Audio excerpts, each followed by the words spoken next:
Paano mag-return ng return refund ng kulang na item sa binili mo?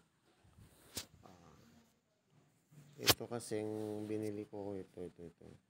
Itong USB cable, tsaka itong isa pa, yung Toki. Nakita nyo ito, 2 quantity. Yung isa 1 lang.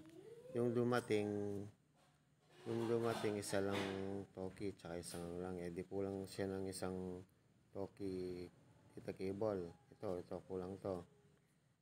Kulang. Dali yung isa, i-refund natin kasi bayad na to eh. Gagawin natin, click natin yung return refund. Tapos, click natin yung I did not receive item. The item received expired. Ganun. Tapos, lagay natin ilang quantity yung hindi dumating. Dalawa yung lagay lang natin isa lang yung hindi dumating. Tapos, lagay natin yung yung reason, comment. Lagay natin, isa lang yung dumating.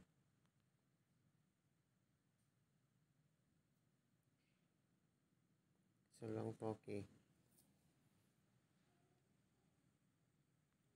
cable na dumating.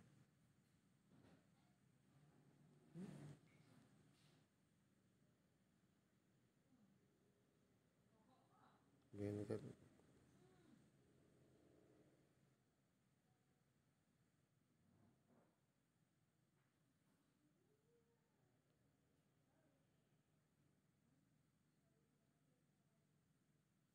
Tapos upload ka ng photo. Kung wala ka lang photo, picture mo muna. Pero yun. Tapos isa pa. Screenshot ata yung isa eh. Yun. Nakabilog yung kulang. Yun. Reason.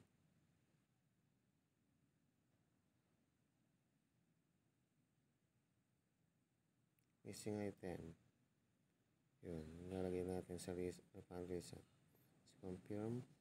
Tapos submit. Yan. Pag accept na yan, pag na-refund na yan, pupunta sa isisend sa Gcash mo or sa wallet mo yan. Ganun yan. Under review pa kasi. Yun lang. Sige, thank you.